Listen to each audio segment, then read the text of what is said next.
periodic table. So what do we mean by periodic table is basically the arrangement of all the elements that have been found on this earth. So by 1800, by the century of 1800, only 31 elements had been found. But after finding these 31 elements, all the scientists got very curious to find more elements, to discover more elements, and then by 1885, in all 63 elements were found. By 18th and 19th century, more elements were found. By now, in all, we have 118 elements have been found. So now all the known elements, all the elements that have been discovered or known by us by the help of scientists have been arranged in a systematic manner. There has been a systematic arrangement. There have been different methods by how they were arranged systematically since the start, and now how do we arrange them? We will discuss all of these methods one by one. Unitary theory. Unitary theory is the first ever theory used. It's the first ever method used to arrange the elements into their forms, into a proper systematic arrangement. The basis or the principle on which unitary method arranges the elements is the values of the atomic weights or atomic masses of all elements were whole numbers or varied slightly from the whole numbers. Now what do you mean by atomic weights? The other name of atomic weights is atomic masses. Atomic weights means the weight that is there in the nucleus. The weight that is there in the nucleus can be measured by the number of protons and the number of neutrons, because inside the nucleus there is only protons and neutrons. The electrons are there outside the nucleus revolving in an orbit. So the weights of the protons and neutrons combine together to form atomic weights or atomic mass of all elements were whole numbers or slightly varied from a whole number, if hydrogen was considered the basis of the atomic weights. So now if I consider hydrogen as 1 and carbon is 12, then carbon is 12 times hydrogen. So now this hydrogen becomes my standard of weighing it. So 12 carbon is made up of 12 units of hydrogen, because hydrogen is my standard of weighing it. 40 carbon is made up of 40 calcium is made up of 40 units of hydrogen. My calcium is made of 40 units of hydrogen. So my hydrogen is the basis of weighing calcium, weighing how much is it. And with the help of this, with the help of these atomic weights and atomic masses, we arrange them in a systematic order. Doberanier's triad. Doberanier's himself was a German chemist who now started arranging elements in a triad. What do you mean by triad? Triad is a pair of 3. That means there were 3 elements clubbed in or joined in together.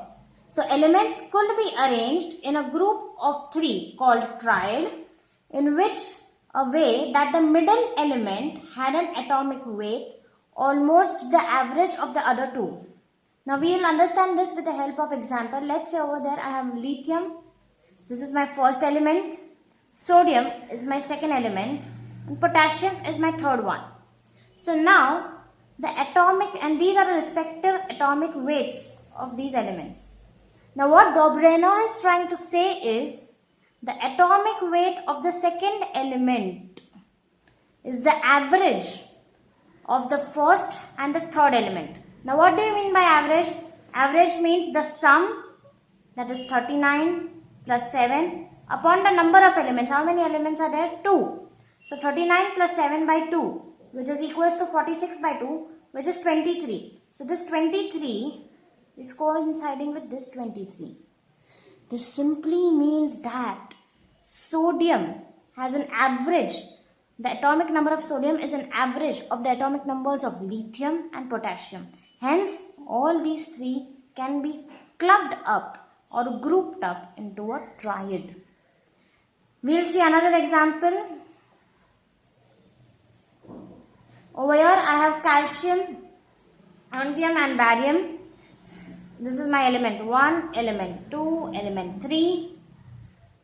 Ca atomic weight is 40, Sr atomic weight is 88, Ba atomic weight is 137. So again I will do the same thing, 137 plus 40, because this is the addition of 2 upon the number of elements. There are 2 elements, you divide them, the answer is 88.5. 88.5 is approximately equal to 88. 88 is over here, hence this is the average of these two, hence these three can be clubbed up into a triad. Cook's homologous series. So now what J.P. Cook did was he classified the elements into several homologous series on the basis of their physical and chemical properties. He found that atomic weights of the elements present in the homologous series increase in regular fashion.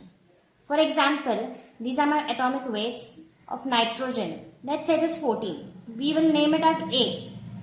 Phosphorus, it is 31.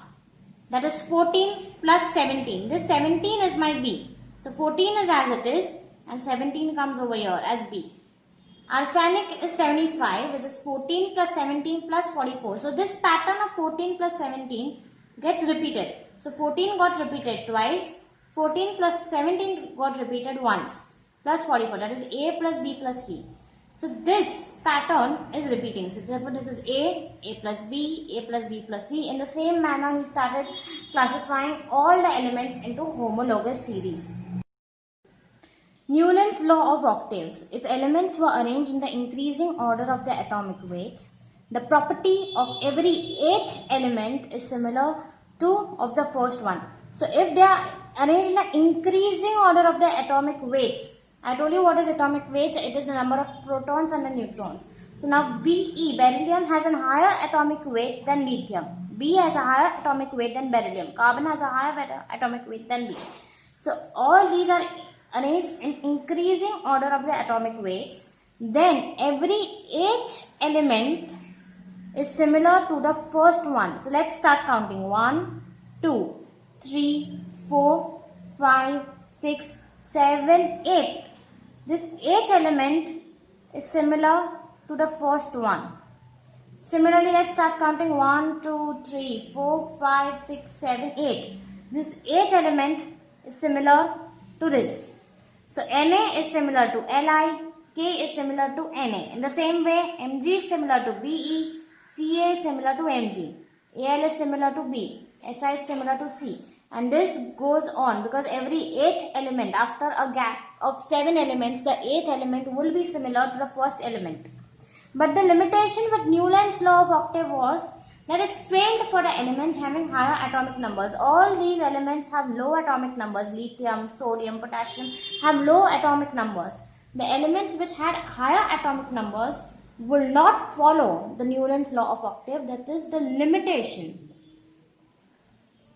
of this law. Another way of arranging elements was Lothar Mayer's arrangement of elements. What did he do was he plotted elements based on various physical properties of elements. Now what do we mean by physical property of element? That is the atomic volume, density, melting point, boiling point, thermal conductivity, the pressure, the resistance it takes. All these are known as the physical properties of elements. So Lothar Mayer arranged them based on the physical properties of elements. This is another way of arranging elements in a systematic order. Mendeleev's periodic table. Mendeleev was that person who has formed the basis of this new modern periodic table that we have been using till date. So Mendeleev played a very important role in not only discovering elements but also arranging them in such systematic manner that all the elements would fit in properly. So now we'll talk about his periodic table, his way of arranging elements. Mendeleev forms the basis of the modern periodic table. Mendeleev ignored the order of atomic masses, thinking that atomic masses might be incorrect, and placed elements with similar properties together. So what did Mendeleev think? That the atomic masses, the way the atomic masses have been calculated till date and have been followed blindly may be wrong. They may or may not be right. So because of this particular reason, this particular single assumption, he chose to ignore the atomic masses. Now, if not atomic masses, then how will we arrange them? So he arranged them with the help of similar properties and empirical formula. He relied on similarities and empirical formula. What do you mean by empirical formula? Empirical formula gives the proportion of elements present in a compound. For example, I have NaCl. Na is 1, Cl is 1, 1 is to 1. H2O, H2 is 2, O is 1. In the same way, you can have proportions of different elements in the same compound. The primary aim was to arrange the elements of similar properties in the same group. Mendeleev arranged those elements in such a brilliant manner that at that time there were some elements which were not being discovered, so he kept proper gaps in the middle of the group for those elements. So whenever those elements will get discovered, they will properly fit into that particular group. Mendeleev left gaps in the periodic table. These gaps were for those elements which were not discovered at that time. He named the missing elements as Eka alumina, which is now known as aluminium. It properly fitted into the group which it was supposed to fit in. Eka silicon, now it is known as silicon. Mendeleev predicted the existence of both gallium and germanium. Gallium and germanium are both now discovered and now arranged properly in the periodic table with the help of Mendeleev. Modern periodic law and the present form of the periodic table.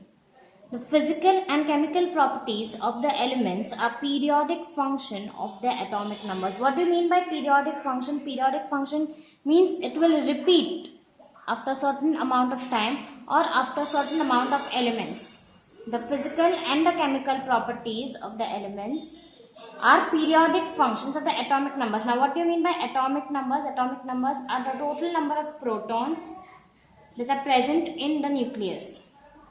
The physical and the chemical properties depend upon the atomic number, and this dependency shows periodicity.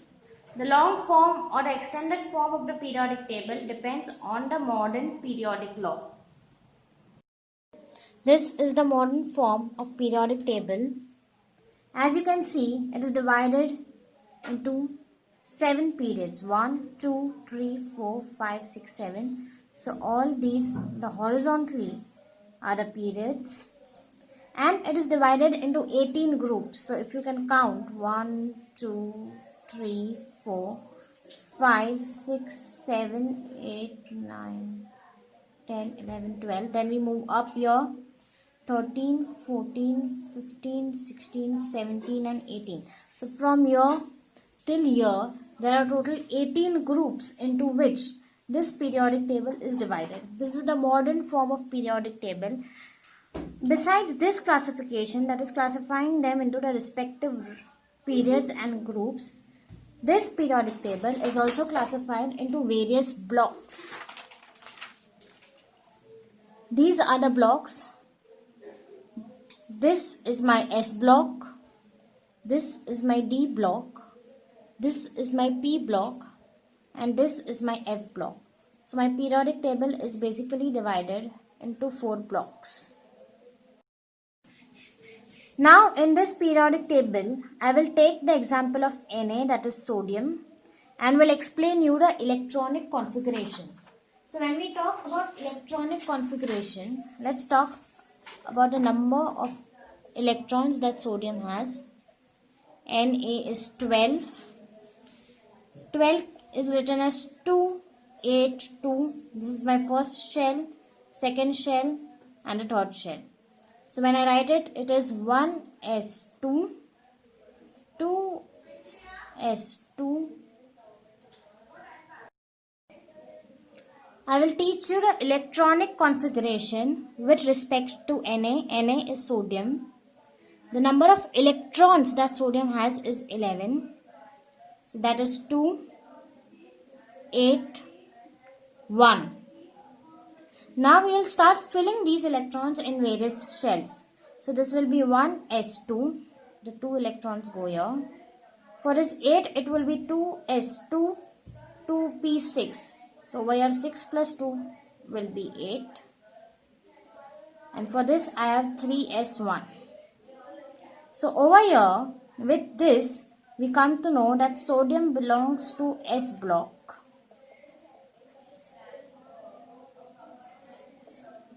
third period and first group.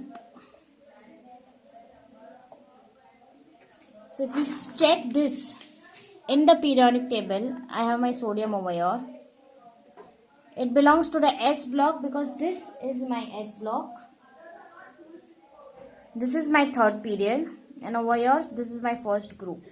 So with the help of electronic configuration, we can figure out where we can set in an element in my modern periodic table. Over here we'll study the IUPAC nomenclature system. With respect to IUPAC nomenclature system, we can actually name all the elements which are present.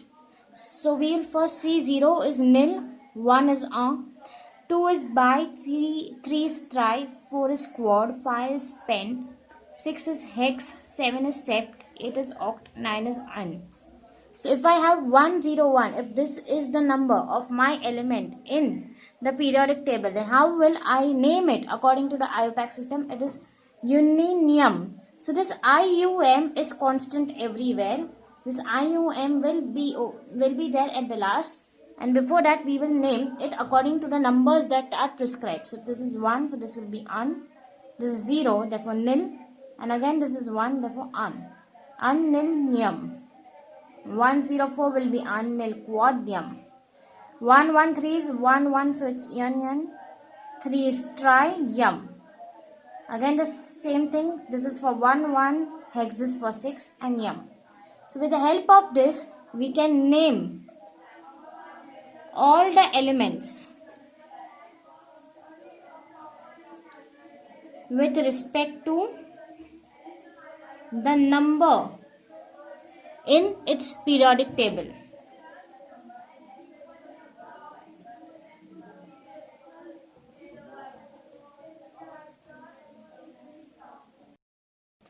We will once go through the structural features of long form of periodic table.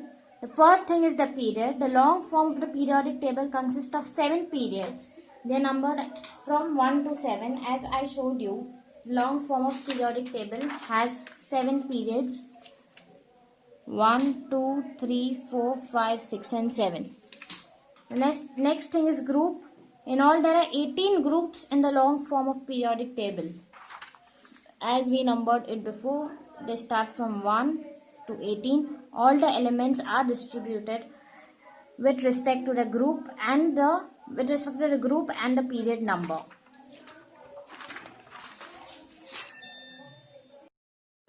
Prediction of period, group and block of the element. So here we can predict the period, group and block of the element with respect to its electronic configuration. So the period, the principal quantum number of the valence shell, represents the period to which an element belongs. So now for example, Na is 1s2, 2s2, 2p6, 3s1. So here the principal quantum number, that is the valence shell, that is the outermost shell, will be 3s1.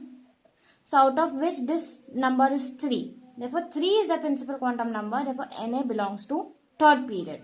Similarly with Mg, the electronic configuration of Mg is 1s2, 2s2, 2p6, 3s2.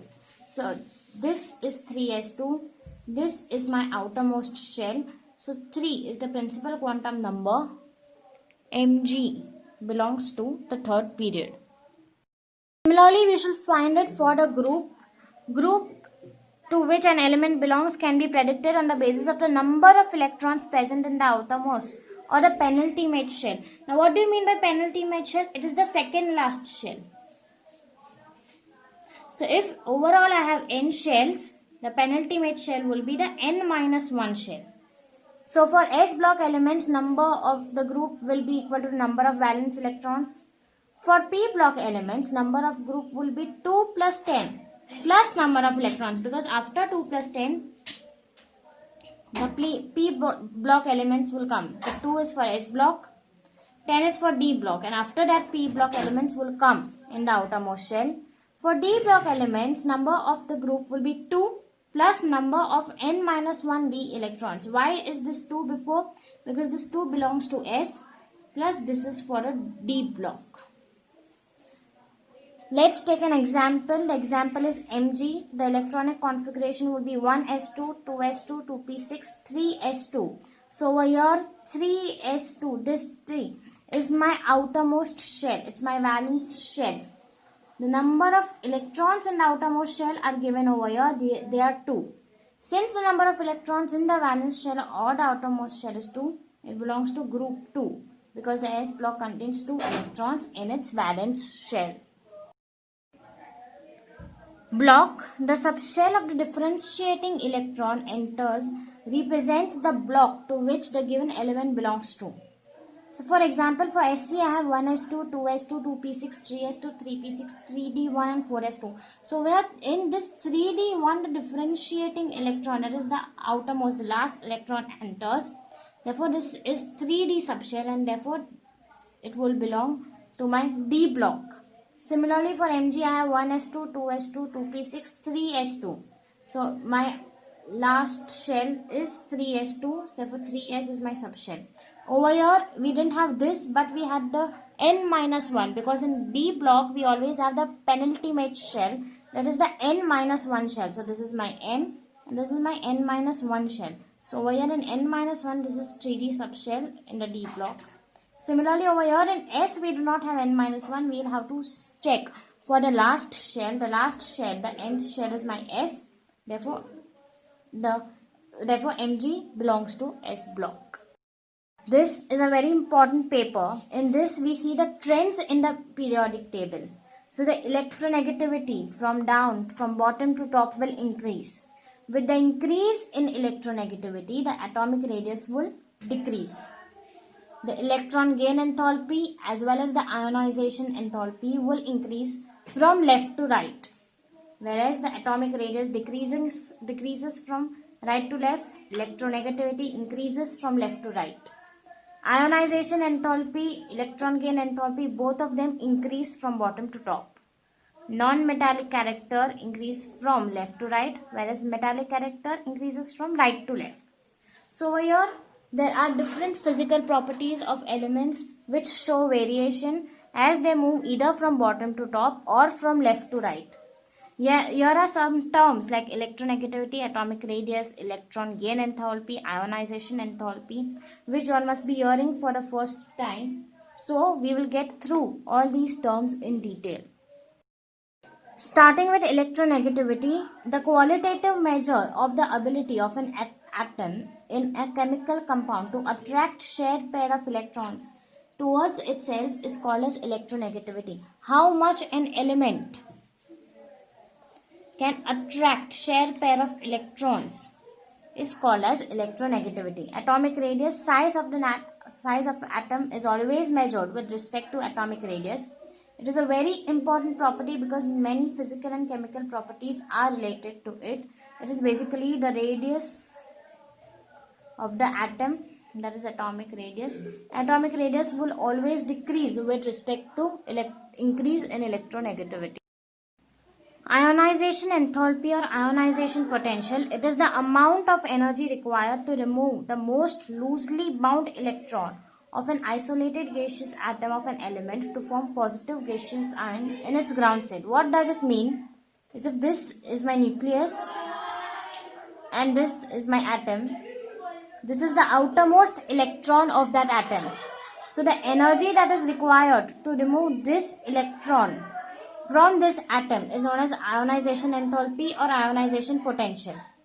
After you remove one electron, this atom will become a positive ion.